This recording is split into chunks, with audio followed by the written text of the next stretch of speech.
Hi, I'm Em. And my name is Bea.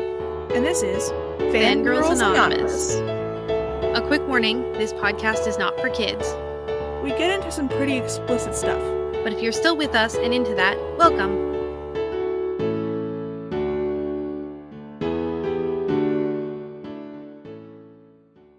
Hello, Em. How are you doing today? I am great. Bea, how are you? I am doing well. Good. What are we doing today? Well, we are continuing our February ship series. Last week we interviewed, or just kind of had a conversation with Ismene on Destiel, which was fun. This week we are doing Sterek. Before we get into that, I wanted to just reiterate that we are doing Fic Club still. You have about a month left when this episode airs. It's called War Children by Nonymous. Link will always be in the description, or link will be in the show notes. It's a very good fic. Please send in your comments, your analyses, anything you really want to say to us. Questions, of course, yes. Anything you want to say to us about War Children. It would be great to have some people interact. It'd be super fun. Sterek. Yeah, I feel like Sterek and Destiel are buds in a lot of ways. Yeah, they kind of are, except that they're also completely different. Yeah, also, it's they're weird. Not. Sorry, a human and a mythical creature fall in love. Yeah. Yeah. Before I started researching it, I probably would have stuck them in different boxes in my head, but now that I have, I'm like, wow, these are weirdly similar in some not my favorite ways. A brooding, much older mythical creature falls in love with a human. Oh yeah, there's that too. Yeah, I really love Sterek. I really love reading it. I'm gonna have to put it in one of my, guilty pleasure categories. Yes, where it's a guilty pleasure for me too. Absolutely. Because there are some ships, like Ineffable Husbands for me, where it's just like, yes, this could literally be turned into a book if they changed the names. Kind of stuff that I read regarding that ship. But Sterek, I can read smut. It's just smut. Like, porn without plot. And then I can also read fluff, and then I can also read 150k epics, which I will tell you about later in this episode. But, oh my gosh, it is such a sweet tooth ship for me. It's a little bit of a guilty pleasure for me because I enjoy it, but again, once I dig into it and start thinking too hard about it, I'm like, I'm not sure how comfortable I am. Yeah. But then, yeah, I don't know, it's very conflicting, but I think that in order to unpack all of that, we're gonna have to back up and talk about what the heck is Teen Wolf. Oh, I'm so excited to talk about this. Okay, Derek and Styles, who are the people that we're going to be talking about, which is Sterek, they are two characters that come from a TV show called Teen Wolf. And it's important here, it's the TV show Teen Wolf. The TV show, exactly. Before we even get into the TV show of Teen Wolf, we have to kind of get into the movie from the 80s that I'm sure a lot of people don't actually know about. And if they do, it's very peripheral. They haven't seen it or anything like that. Hilariously, both Bea and I have seen the movie from the 80s with Michael J. Fox as the main character. And if you've seen any of Teen Wolf, this might surprise you. The movie Teen Wolf is a comedy. And it's about... like a really goofy comedy too. Yes. Not like a dry, witty one or satire. It's just goofy. It's about a kid who's kind of short, so therefore Michael J. Fox, who figures out that he's a werewolf. And it's DNA. It's not like suddenly, like, puberty hits and he's just like, oh shit, now I'm a werewolf. I can turn into a werewolf. Apparently his father has been a werewolf this whole time and he never noticed. So he's just completely oblivious. And I will say one of the funniest moments of that movie is when Michael J. Fox's character is telling his dad that he's a werewolf, and then he turns around and suddenly his dad is also a werewolf right in front of him. And it's one of the funniest shots you'll ever see, I think. I watched it when I was 13, way before the show came out, so I have a little bit of knowledge and weird history with the movie. But he uses his newfound fame and strength as a werewolf because everybody in the high school knows that he's a werewolf. And they all just like him because he's a werewolf. And that's partly due to the fact that he uses his werewolf powers to win basketball games. Other stuff happens too, but it's very good. It's very good. It's bad, but it's good. It's like a pug. They're so ugly that they're cute. Sorry to all the pug lovers out there. It's not a movie that you watch and expect to put any brain power in. Yes. It's what you see is what you get. It's just silly. It's an 80s sports movie kind of about a mythical werewolf. It's fine. Having said all of that, it has nothing to do with the MTV TV show, Teen Wolf of the same name. Nothing at all. It is a TV show that is dark and dreary. They're actually, both of them are set in California, so you have to give them that. And they're about teenagers who play sports. However, they're completely different teenagers in a completely different town and playing a completely different sport. Because in the TV show, everybody plays lacrosse. Which is weird because lacrosse is an East Coast thing. It's not a California thing. The first time I watched it, I went, there are high schools that have lacrosse teams? I was like, I thought that was something you had to go like to a sports center to find to do specifically. I didn't realize that there were high schools that had lacrosse teams. All of the knowledge I have about lacrosse is from reading Teen Wolf fanfiction. I don't know anything about lacrosse. I really don't. The show is dark and dreary and full of lots of blood and a lot of guys with their shirts off. And because they're werewolves. Yes. The shirtless and the werewolf are directly correlated. The one kid who is not a werewolf wears extra shirts. Yes, Styles. Styles is my guy, and he wears a bunch of shirts all the time. And jackets. Essentially, the main character is not Styles, nor Derek. Which is interesting, actually. Usually, in a TV show or a movie, when there's a big pairing, the main character is part of the pairing. But I wouldn't say that Styles or Derek are the main character until the end seasons. Styles becomes the main character during the end seasons. They kind of just throw away Scott a little bit, which is kind of sad. In all fairness, he's very generic. He's so boring. He's a himbo, I think. Mm-hmm. He's very nice. He's very pretty. And he's a little dumb. He's a himbo. So, yeah, Scott accidentally becomes a werewolf. And then he tells his friend Styles immediately. Well, he tells Styles that something is happening and Styles figures out that he's a werewolf. Let's be completely clear. Scott is not the brains in this operation. No, Styles, there's a reason why in fic Styles is kind of just like this intelligent, crazy, like hyperactive kid, because that's who he is in the show too. Like, he actually is that. And he, in my opinion, even originally watching when it was just coming out in my teens, like, I always recognized that Styles was the heart of the show, even before I shipped him with Derek. And I do ship him with Derek, but we will talk about that. So anyway, it's it's an interesting show because it's a lot of teenagers, and you don't really know how old they are. I'm pretty sure, do they say, like, sophomore year for them at the beginning of the show? I think they did. I think that, to my knowledge, the only real timestamps they give are pretty early in the show, and they indicate that they are not upperclassmen, which could mean that they're freshmen, or... Well, I don't think they are, because they seem to already have a pretty good grasp on hierarchies and things, but it's never explicitly said that they aren't. A lot of things in the show are left very open-ended on purpose, because they label the seasons really oddly, so that it's not season 3, it's season 3A and season 3B. So I think they in total have maybe 5 seasons, but that's like actually 8 or 9. Yeah. It's a lot of seasons.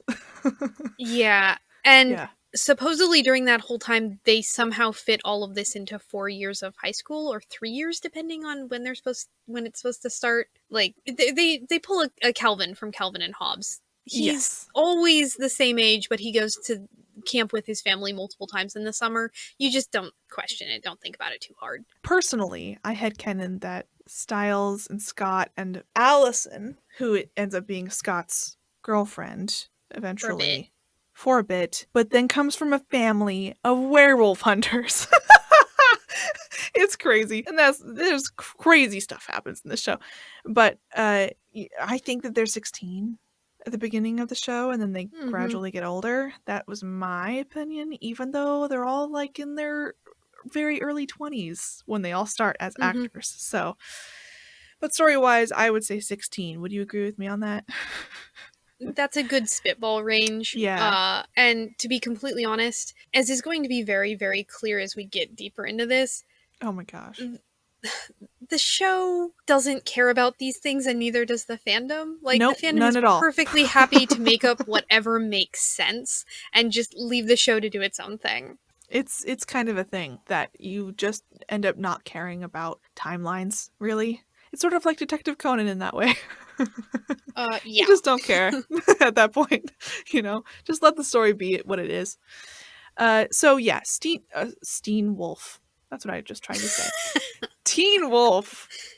Teen Wolf is very much a CW-esque drama about young people dealing with mythical status, some of them, and dealing with the politics of that in their weird California small town. Well, because the werewolves are quote-unquote secret. Only the kids who are in the know are dealing with all of the nonsense that is werewolf-related. They obviously can't tell any adults.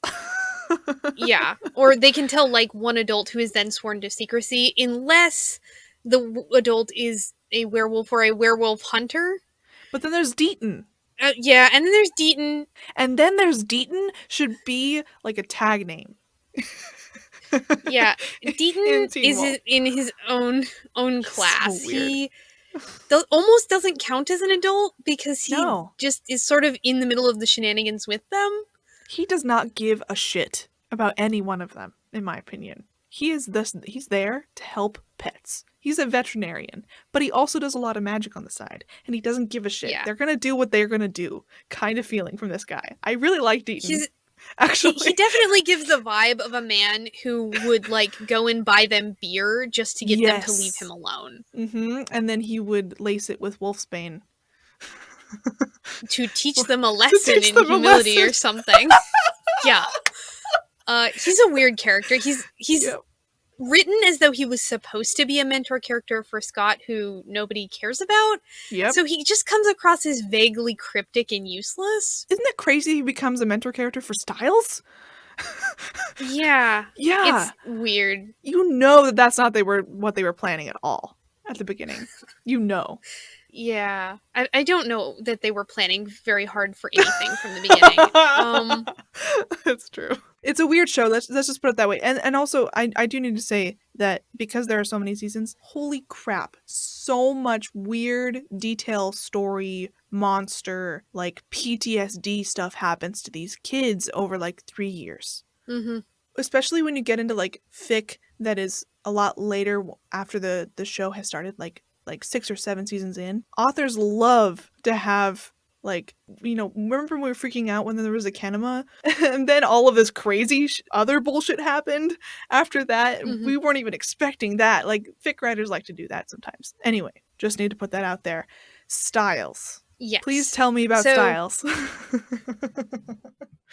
By the midpoint of this series, almost all of the teenage characters who get a name and screen time and lines are a supernatural creature of some kind, except for Stiles, who remains throughout the entire series as a baseline human teenager who is still in the middle of the shenanigans, somewhat undermining all of the awesomeness of everybody else because he keeps up and in some ways surpasses everybody else, but that's neither here nor there. While they're werewolves or some other kind of creature like Kitsune or Kanema. Banshees, or in the case of Allison, who remains human, she's still a hunter, so she gets special training and tools and things. She comes up in a hunter family, too, so she knows all of this. Yeah. So Stiles is written to be both the everyman and the quirky, funny sidekick. Kind of think Xander from Buffy is probably what they were going for. Unfortunately, they made him interesting. But I don't think so. I literally think it was Dylan O'Brien's acting that made him interesting. Because another person could have taken that role and not made him interesting. I don't know if it is necessary. Well, I guess, is it a lot of his choices that made him interesting, or is it the script? That is a question.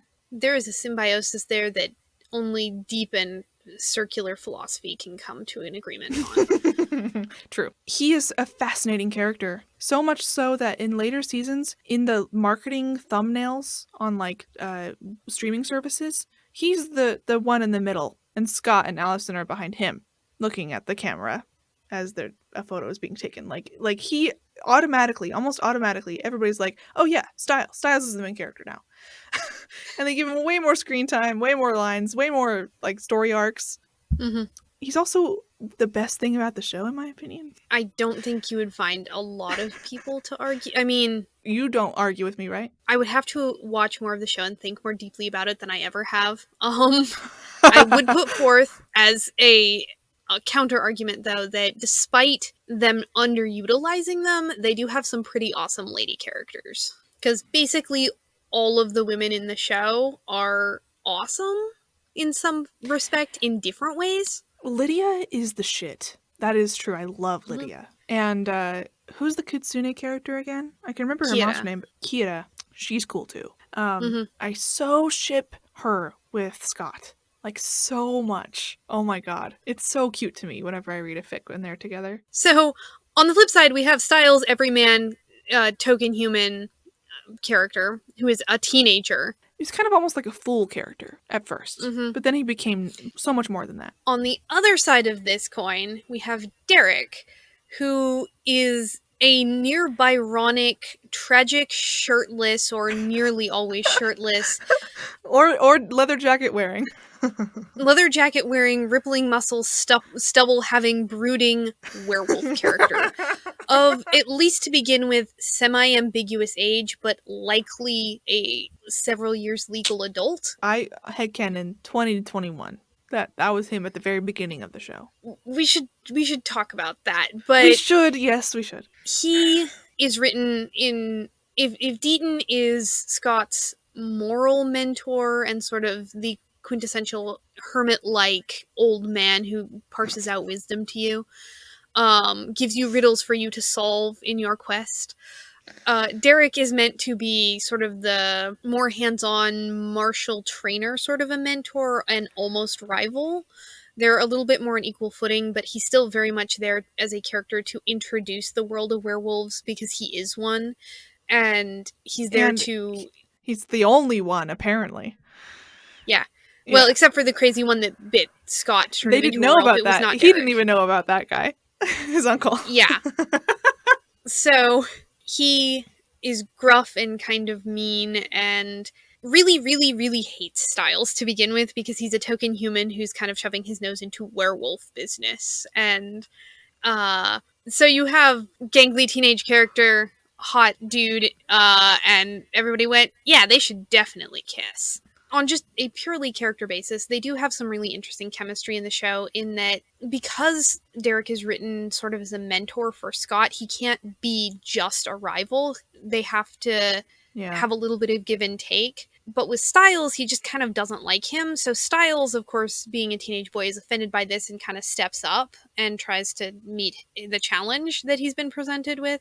So they end up being rivals in a lot of ways where Derek is kind of putting him down and Styles is going, well, I'm going to do what I want. You can't stop me. And yeah, you can see where the chemistry comes from in that. I mean, ADHD, young, adorable person next to a brooding, slightly older, bigger, hot person. It's like, there are so many ships that are like that, I think. Derek is a lot more one note than Styles, I will say. Yes, his whole family got burned down and he thought it was his fault for a long time. Mm-hmm. There's a lot of tragic backstory regarding him. He's basically 98% tragic backstory by weight. Especially in the first season, he gets more human as the seasons go on. I would say, but he's more one note than Styles is. Styles is any character is actually, I would say, one note compared to Styles because Styles just happens to be one of those rare characters that is so multifaceted and really interesting and kind of the figurehead of the show essentially. Now, when that happens, fic happens. It's a ripe for fic, I will say. All of that together. Oh, it helps that because he's the token human, because he's the underdog in most situations, there's a lot of tension that follows him around. For example, Scott, who is the actual werewolf, one of his two major tension points. One was that he couldn't let Allison, his girlfriend, and her family, who are hunters, know that he's a werewolf, and that continues for a while. But one of it is, of course, he's not telling his mom, who's this, kind of harried nurse single mom, Melissa, who's stressed out about her kid apparently joining a gang or something. Yeah. And having some anger issues. But they quickly get rid of that because his mom is quickly brought into the fold and knows that he's a werewolf, like in the first season. But Stiles, who is not a werewolf and apparently has also joined this same gang and is getting beat up on, his dad, who's the sheriff, is not told for several more seasons. So he has a much stronger tension point in that he's seen to be keeping more secrets. So it's like, it's really hard to get as attached to Scott when they're like, tension point! Never mind, we'll get rid of that. Like, we're gonna give the much more interesting tension to Stiles. A lot of Scott's thing is basically Romeo and Juliet there for a while, like a long time. True. And that was a good way to garner some audience, especially the audience they wanted. I would argue the second most tense moment is that part of his problems with his relationship with Derek, Scott and Derek, is that Allison's family is the same family that killed Derek's family. Derek is understandably sort of frustrated by Scott keeping company with them, and you can't really... You can sort of get into some messy philosophy again about whether or not that's okay, but there is something kind of wrong about looking at a family of people who think it's okay to murder other people's entire families and being like, but, I love them, so it's okay. There's something that you're like, Scott, we don't want to argue with you about this because it's just not quite right. And the show does some interesting backflips to sort of get around this whole problem. This show does a lot of backflips to get around a lot of problems. And a lot of people do backflips anyway, just all the time, for seemingly no reason in that show too. Again, with the shirtlessness, it's inherent to the werewolfism of this world. You're allergic to shirts and walking or standing or locomoting like a normal person. If you are an alpha, you will backflip with no shirt on. It is a given. Wait, does Peter do that? Oh, 100% probably. Like, it totally is in character for him. I just don't remember if he does it. I don't remember either. But do you remember that weird story arc?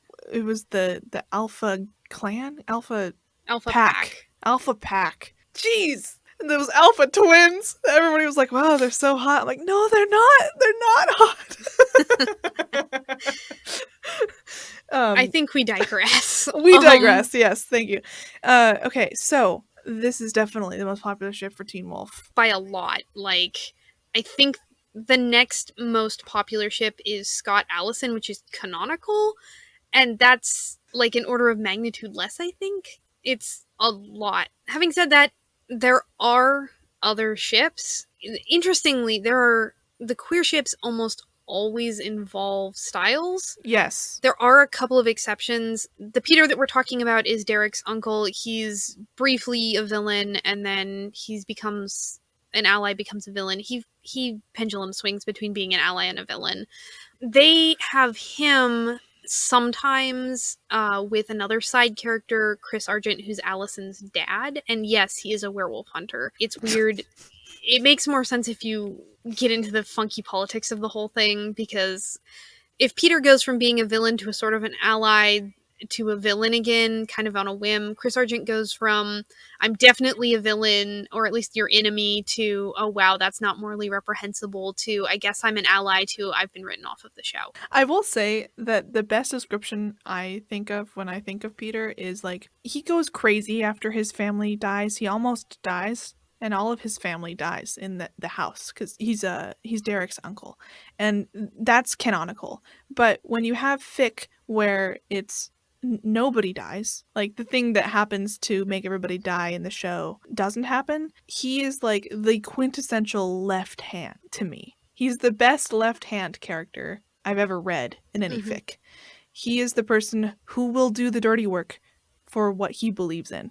I really like that about him, actually. That's an interesting pairing. I've seen it. in Sterek fic. And in some ways, it's one of the less objectionable ones, because yes. it's all adults. one of the True. other Oh, God. fairly popular ships is Styles and Peter, which, yes, Peter is at minimum a 30-year-old man. Probably in his 40s. Yeah.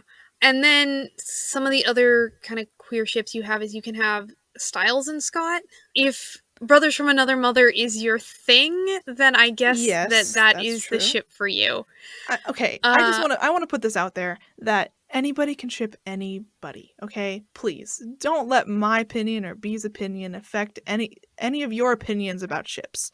We're just talking about what we wanted to talk about, essentially, and who we ship. We're just talking about who we ship, and also the history of ships. So it's like, if you ship Style Scott, you go, dude. Yes. Please go read as much as you can read. I don't know if there's a whole lot out there. Then again, I haven't looked it up, but just there's enough to be noteworthy. go have fun. Oh, good. I'm happy about that for the people who ship them. This is a pro-ship fan fiction podcast, okay? I need to put that out there. Because there's a fairly wide cast of characters, there's a lot of ships, like Sterek is the number one ship, but other than that, there's actually a lot of division from there, and it helps that there are canonical queer ships, or there is one. There's a character who's a very peripheral character named Danny, who is canonically queer. I believe he's explicitly stated to be gay. Yes, and he ends up with a werewolf boyfriend, although as far as we know, Danny never gets told about werewolves, which is the funniest thing ever, because every single one of his friend group knows about werewolves except for him. Poor Danny. But he has a boyfriend who's a werewolf, and both of those characters are very, very peripheral to the story, like, very. And yet Danny is almost always in fic. Because everyone in his friend group is in the know except for him, which... Yeah, we're looking at you, MTV. Why is the only queer, non-white character not part of your crew? MTV, why? Anyway, there are also het ships. A fair number of them are canonical. A lot of them are Scott. In fact, I would say most of the het ships are Scott. It's Scott Allison, Scott Kira. Oh, yeah, that's right. Not Scott Lydia. No, never Scott Lydia. They almost never interact. I think that's why. But Boyd and Erica, yes, Boyd and Erica are almost always together. Who are early show but fairly brief characters who... True, but everybody loves having them in fic. So in my opinion, they're much bigger characters than the show had them. Yeah, they were characters that had character, and then they got written off the show. Some of the later characters, the werewolf twins, Cough Cough, didn't have much by way of personality, so... Nope. So Boyd was a black guy, which automatically makes him more interesting. For some reason. I mean, there are so many white people in this cast.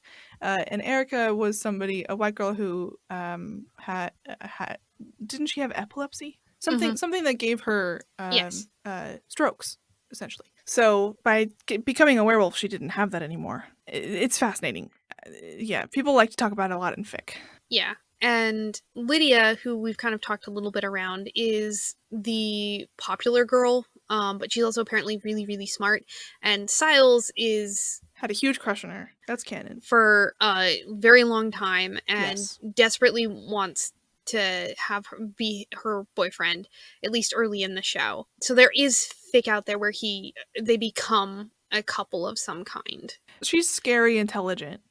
I believe that becomes canon in the late show, but it would have been late show, because Lydia in the beginning is, of course, the girlfriend to the bully character, Jackson. And there's a whole bunch of arcs, and Jackson kind of gets written out of the show. And then Lydia's just by herself for a long time, and then she is dating the other of the werewolf twins. So one of the werewolf twins is dating Danny, and one is dating Lydia before they too get written off the show.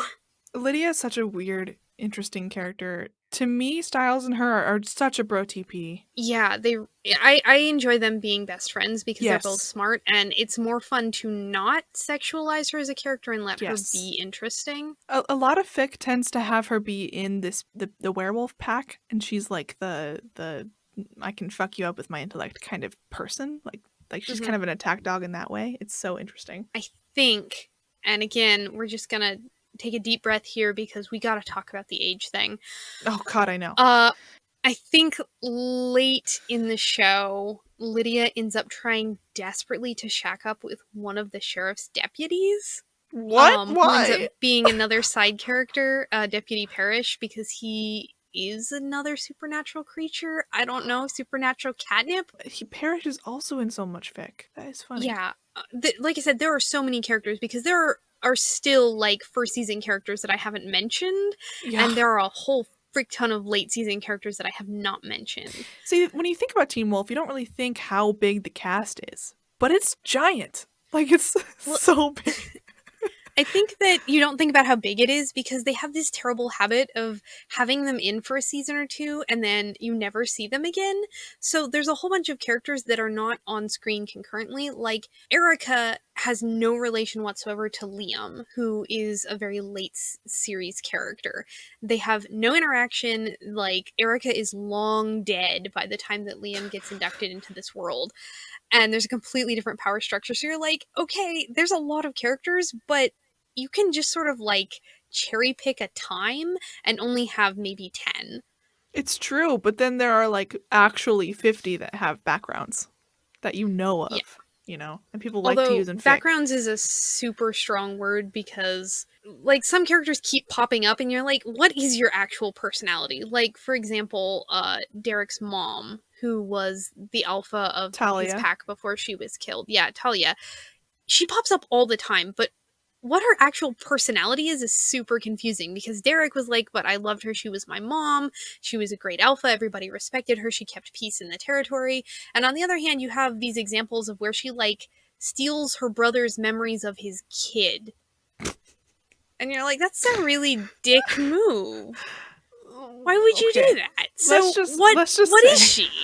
Let's just say that this show is kind of fucked up. Like, it's not linear, kind of. If I had to talk about the writing style of this show, I would categorize it firmly as a foot-in-mouth writing style, where they write something and are like, wow, this is really cool, and they don't really think through the implications of what they're doing. Okay. And then foot-in-mouth somebody else points it out, and they go, oh no, and they try desperately to, like, backpedal after the fact, and it keeps getting more complicated because they want to try and make it make sense the way they originally intended, and everybody goes, that still doesn't make sense. Yeah, let's just say that the show doesn't ever make sense, and then let's enjoy the fic. Let's just enjoy the fic that people write. That's all it is. The fic is better and more coherent, and it weeds out a lot of the weird cyclical drama. Yes. Like, yes. Scott being angsty about his love life is his main character trait, and we keep circling back to it. He also likes animals. Oh, yeah. I think late series he angsts about, like, great power and great responsibility because he is sort of narratively unduly gifted a whole lot of power. Because, again, he's the main character, so he gets all these special powers. I think it's worth talking about now. Okay, we'll get into some meta on this ship. I think we should talk about the meta. Let us break the fourth wall. The not in fiction interaction of creators and someone. There's a famous video on YouTube about it. It's just like the actors that portray Stiles and Derek on a boat, I would say, cuddling with each other, talking to a camera in front of a cuddling with each other in front of a camera, talking about the new season of Teen Wolf that is about to come up. And a lot of people took that to mean that something was going to happen between these two characters actually in canon. And, like, it wasn't. It was just a bullshit, it was just a bullshit queer baiting way to get people to come watch the show. And it was ridiculous. And ever since then, people have really not liked thinking about Sterek in any capacity regarding the show itself, I think. I think that's when people decided that this was just going to be a fandom thing. We're not going to expect anything from the show because we have seen it blow up in our faces before. Yeah, it's interesting because this fandom, kind of like Destiel, it had a fair amount of contact through social media with the creators and the actors. Yeah. And at least initially, a lot of the fandom felt like the creators and actors kind of embraced the idea of this Sterek thing, even if they were never going to write it in, it was kind of a positive interaction that, oh, hey, that's cute, you know. But as time wore on, there seemed to be a lot of discomfort coming from creators and actors like, yeah, no, we're not putting it in the show. Just discomfort, you know? Yeah. We're not super cool with that. It's not cute anymore. Which, unfortunately for everybody involved, did not stop them from going, but hey, that's a great marketing strategy. Why don't Yep. we still try and, you know, milk that and you know, hat tip and wink to the fans that, oh, hey, we know that's a thing. And, you know, nudge, nudge, we know that's a thing. And then never actually doing anything about it. So the show itself, other than the fact that, you know, Stiles and Derek do have a fair amount of screen time together for various reasons, which could be argued because they are both independently also quite... a lot of fans liked them as characters. True. It's a little bit hard without the kind of surrounding narrative to decide, is it queer bait-y? Especially because if you read through some of the early commentary in the fandom about whether or not the ship was textual or not, a lot of people were like, okay, it's really cute and we really enjoy it, but the actual on-screen chemistry is not there. A lot of people were really about what was happening in the actual show. It was almost more the idea of it that had been built up in fandom that was more palatable and enjoyable. I would say that there are definitely parts of the show, scenes of the show, where it's like, oh, I see something. It's like, this is a famous example, but Stiles has to save Derek in the Kanema episode from drowning in a pool, and the only way they can do that is, the Kanema doesn't like water, but Kanemas can also paralyze somebody with a poison that they excrete. So Derek got infected by the poison and is drowning in this pool because he's paralyzed. Stiles jumps in, saves him, and Derek can't like swim. So they just have to like hold each, like Stiles has to hold Derek in this pool for seemingly a couple hours because and he can't go to the edge because the cannibal that will then get Stiles. So that's a famous example, and it's like you want to see something happen because of that. Like that's an intense life-altering situation in my opinion, but but yeah, maybe not strictly in terms of the chemistry of the characters, but in terms of, okay, if it's not queer baiting, what is it? There's a scene early on where you have to imagine this ended up in promotional material at some point somewhere in the fandom circles, but at that point Derek is hiding out and Stiles needs his friend Danny, who is the gay guy, to help him hack something. And so he brings Danny over to his house where he's hiding Derek.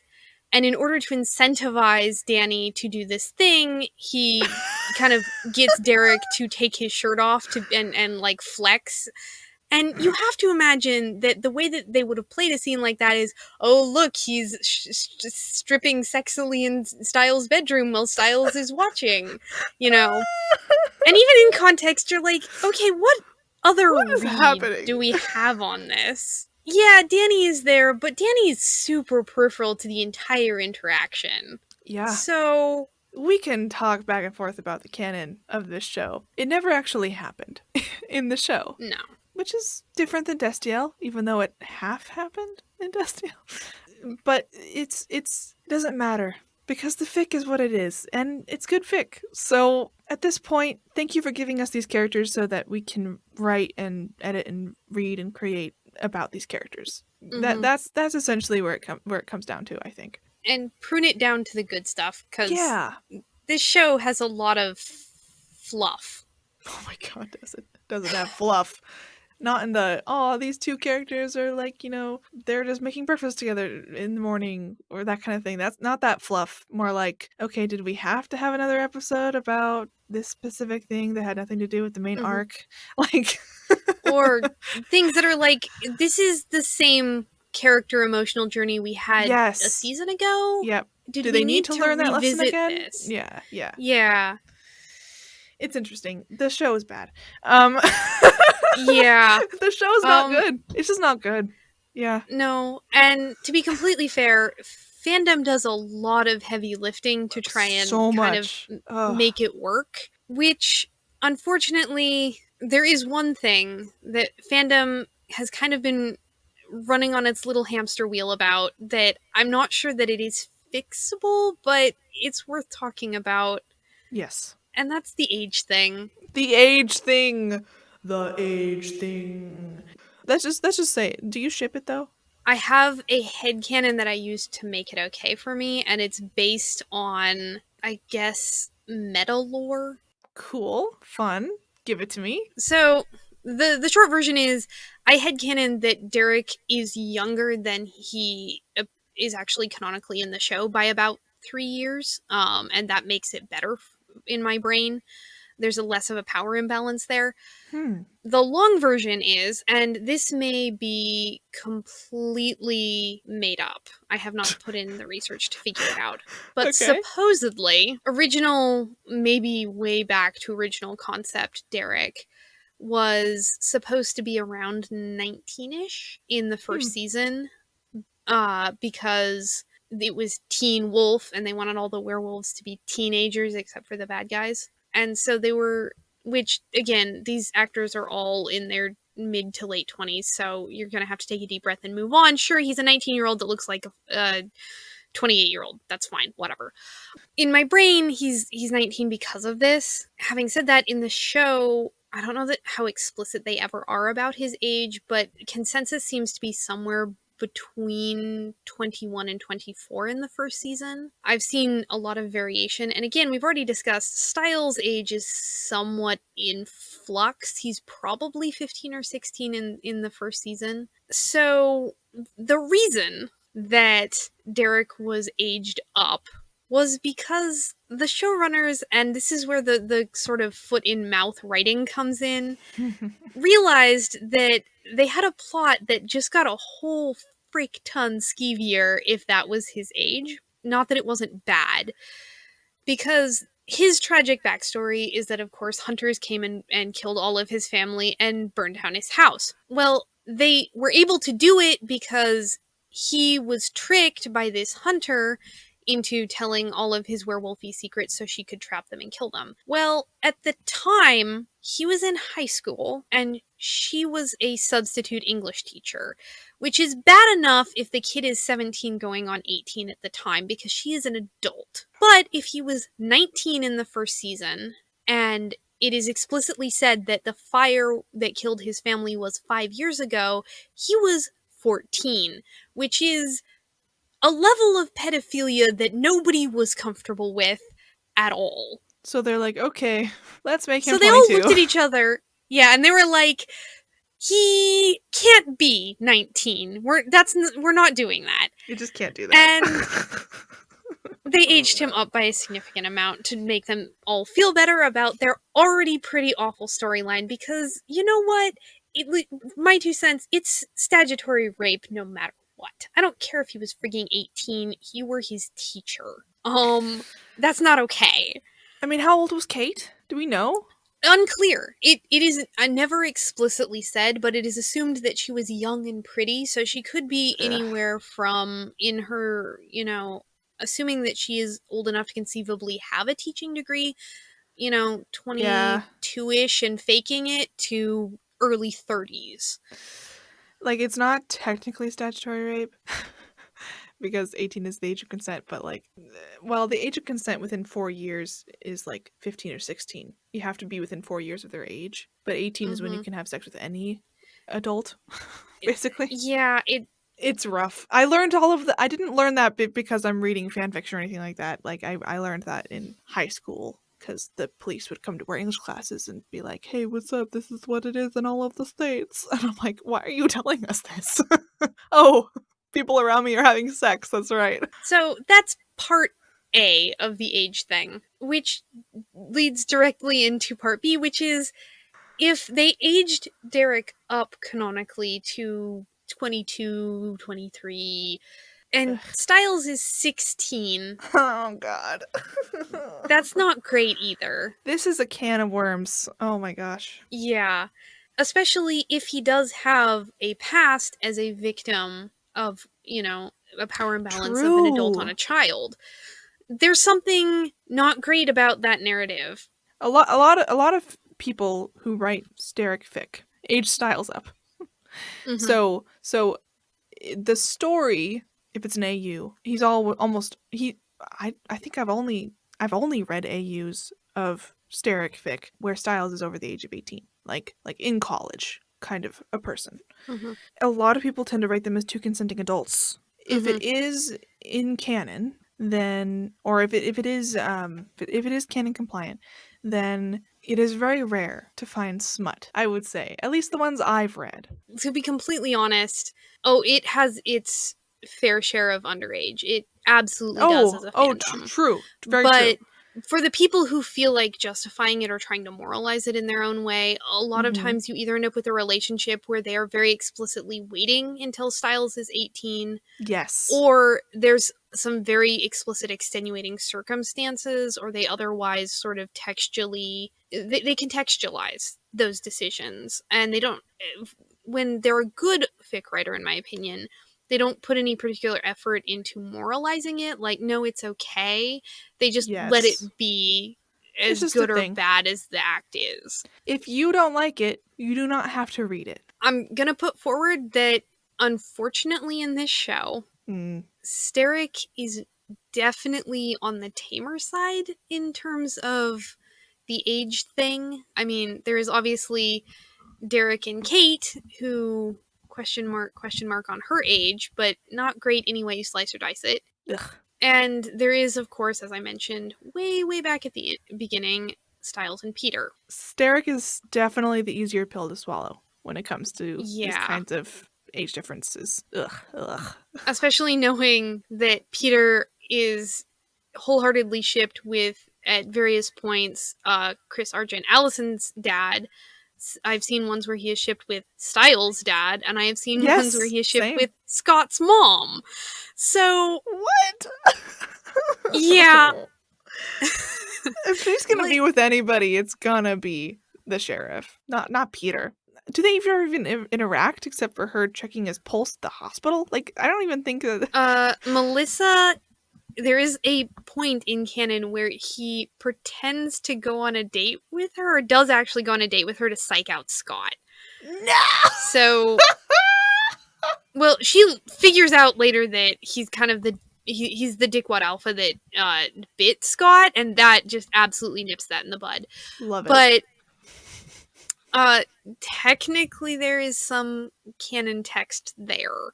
Point being, there is something inherently uncomfortable about a character who is shipped with these kids' parents being in any way shipped with the kids. Because I've also seen him shipped with, like, Lydia. And there are people who, again, they do backflips to try and get it to be less bad. I've seen a fair amount of fic for a variety of actually different situations in which Peter is actually quite a bit younger than Talia was. So he's only, 8 or so years older than Derek. Now, does that still put him in his early 30s? Oh, yeah. Does it sometimes make it weird because canonically Chris Argent is in his 40s? Yeah. Sometimes, especially if they're like high school sweethearts of some flavor. But again, the age thing in this show, because almost nobody is really pinned down on an age except for the teenagers, and even then they must hypothetically be in this range. We are not here to moralize anything, actually. In my opinion, you can be squicked out by anything. You can like anything. You can read or not read anything, and that's okay. It's okay. As long as it's tagged correctly, everything is fine. We're just here to talk about the ship. And if you like Sterek, that's great. If you don't, why are you at the end of this episode? But, like, it's just... It's a lot, but it doesn't have to be bad. It's not moral. It doesn't have to be bad or good. It's not... We're not moralizing it. And this personally is why it's a little bit of a guilty pleasure for me, because I enjoy the ship and I enjoy the characters that the fandom has created. But there is always in the back of my head the idea that you have specifically Derek, who is an adult, and Styles, who is not an adult, And then Derek, who was canonically preyed upon as a child, now there's just some weird text there that I'm not. I've seen fics that address it and they're interesting and they're good, but it's there in the back of my head. So I'm like, I love this ship, but also I hate this ship because no. Complicated. Oh, 100%. For me, if I know that Styles is over the age of 18 in the fic that I'm reading, I can let it go. I can let that idea about their original canon relationship, I can let it go. So people who write this ship, please continue to have Styles be of consenting age. Thank you. Thank you for doing that, because it makes this really weird, interesting little ship. Big ship, actually. Fun to read. And in all fairness, because I haven't talked about this particular love of mine for a long time, this fandom has a decent showing of time travel fics that just sort of erase the whole age thing. I've definitely read Styles Peter, where it's Styles grew up, went to the past, and got with Peter. So I'm like, I have no moral problems with that whatsoever. Fascinating. Man, I have only ever stuck with Sterek, so hearing that is looking into a world that I have never looked upon. Don't worry about it. If you like Sterek, then go read some fic. And here are a couple of recs. Rec Corner! My rec this week is Hunger by DiscontentedWinter, and it is an AU fic in which, due to some pre-canon, for want of a nail, sort of changes, Styles is homeless and Derek is trapped in as a wolf.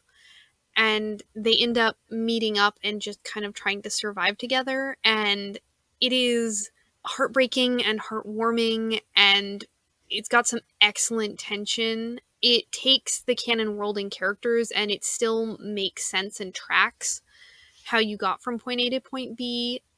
Like, it feels like a could have been world. If it really is, for want of a nail, this could have been what happened. And it's just super well written. You should definitely read it. You recommended this fic to me, and I read it, and it's really good. It is heartbreaking and sad, but also full of hope. And Styles is still Styles, even though he's dealing with, like, crazy amounts of bullshit. Anyway, really good fic. M also recommends it. Okay, so mine is Divided We Stand by KouriArashi. This is an AU, but it's a canon divergence fic. So what if there are two what ifs in this fic? What if Kate never burned down the Hale household? And what if werewolves were, like, werewolf packs were just a known quantity in the world? So werewolf packs exist. People know about them. There are laws surrounding them. It's just a thing. Styles goes to, on accident, I think, like he wasn't even really supposed to be there, to a mate picking ceremony that werewolves have. So werewolves in this world have a one true pairing, essentially. A one true, like, soulmate kind of, but it's not like a soulmate where you have a tattoo that is the first words or anything like that. It's just werewolves find somebody and that's the person that they're supposed to be with. Nobody else will do. And Derek looks at Styles in the eye and is just like, you're the person that I'm supposed to be with. And he is like 20 in this, and Styles is 16. But it's one of the situations where they don't actually get physical with each other until he turns 18. I think actually he's 17. I could be wrong, but I think he's actually 17. It's a very I know that what I just described sounds really, like, heady and like dark, but it's really not. It's very sweet, and Styles is such a badass, and the family is just a werewolf family that has to deal with werewolf stuff, and it's really, really good. And there's a scene at the end that just kills me every time. I reread that scene sometimes. I'm just like, oh my god. And it is over 150k. I'm sorry. I keep telling you guys about things that are over 150k. But the next one is also 150k, Until We Mend, and that's also very good. If you want 300k of werewolf family shenanigans with Styles, this is it. That Divided We Stand by KouriArashi. Very good. Okay, so before we end, I just wanted to say we have a Patreon. If you want to support us, then go ahead. We have a link. It's cool. There are some things that you could get for helping us out every month, which we super duper appreciate the people who are already helping us out. Yeah, Sterek's crazy. I know I keep using that word, but like the show and the ship are very complex. Having said that, to reference an episode we did quite a while ago now, this is one of those fandoms that I got into with sight unseen of the show, so no matter how complicated it is, just dive in, trust me, it'll make sense, or it won't matter. Yeah, canon osmosis is a real thing when it comes to this show. You don't necessarily need to watch it. Okay, well, I think we're done. Yeah, I guess that's all. So I guess we'll see y'all next week on Fangirls Anonymous. Bye!